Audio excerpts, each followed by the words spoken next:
తన దాసులైన ప్రవక్తలు, తన సేవకులైన ప్రవక్తలకు, తన పిల్లలకు చెప్పుకుంటాడు దేవుడు.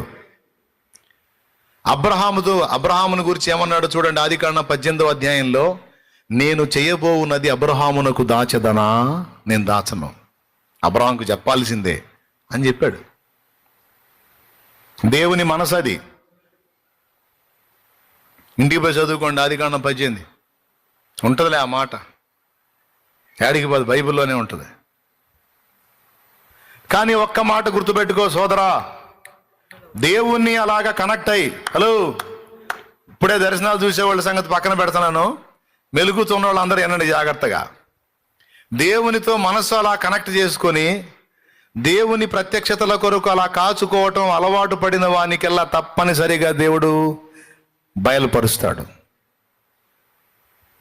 అయితే బయలుపరిచినప్పుడు ఉప్పొంగే మనసు ఉండకూడదు.